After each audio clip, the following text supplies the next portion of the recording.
This is the Code to Cash podcast. So if you start noticing heavy discounting, inconsistent pricing terms from deal to deal, that kind of thing, those are some indications that you don't have discipline around this, and you may need to put somebody as the owner there. I agree. There are so many places, and I've been to several now, so many places where no one owns it or no one wants to own it. And it ends up falling on the person who's in charge of like administering a discounting system or tool, which means it's probably falling to like a relatively junior technologist somewhere in the revenue organization to administer your probably one of the most important value generating levers in the whole company. So don't do that. Makes That's sense. things I would say. From your vantage point, which is a very unique vantage point, because you can get to see what the strategy is, but you can also get to see how the sellers interface with it. And this is especially why I wanted to talk to you today.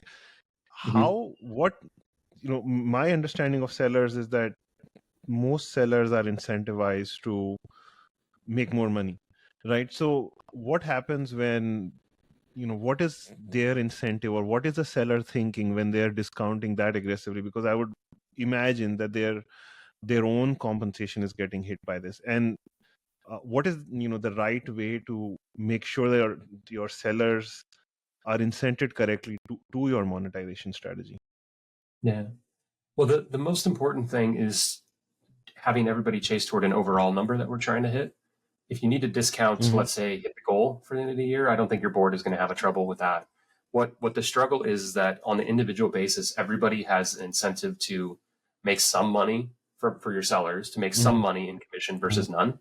And if you don't have your monetization strategy aligned to a reasonable CAC, profitability, gross margin, whatever your preferred metric is, then in a pinch, if you don't have controls on this, someone will discount until it's a yes.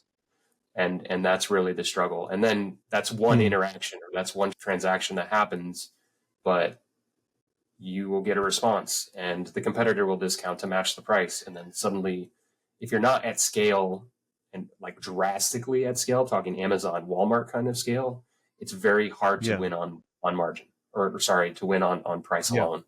And before you know it, there you are. Sounds like it's a slippery slope, and if you're not thinking about it correctly, not policing it, then it's very, very easy for people to get off. It's sort of like a drug. You do it once and you keep doing it. Yeah. And we have to also understand that all software left unupdated and unimproved will become commoditized, like legitimately commoditized very quickly in any market that's worth chasing. And so you have to be constantly providing reasons and rationale for asking for premium and asking for significant check sizes. And so it's all kind of circular, but within the entirety of the organization. And the monetization strategy has to be a product strategy as much as it's a marketing and a sales strategy too. And so another pitch for revenue operations is trying to have somebody whose job it is to kind of create those virtuous cycles that kind of feed back upon themselves and allow you to be successful.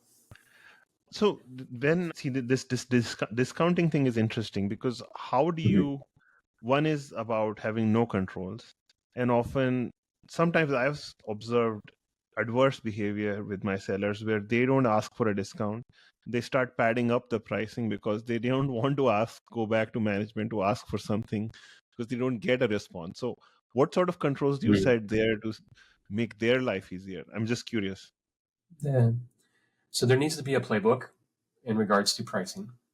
And that playbook should come along with, pricing committee approved, stamped approved parameters for what is allowed. So generally that looks like, when you're selling this product or you're selling this bundle, the sales reps, sticker price is X, and they are allowed to discount up to 5%, 10%, 15%, whatever. Beyond that, they need someone else's approval. And you can create some automation and some system generated stuff to fire off a notice to the right person and have the approval captured, let's say, to the VP of sales and then beyond a certain price point, even that person can't approve it because obviously there's an incentive limitation there. So then the owner of pricing at the end of the day, and this is why you do need one person who owns it, maybe a deputy. Let's say it's the CFO. at a certain point, the CFO needs to approve the discount, because usually a significant discount requires a significant deal, Yeah.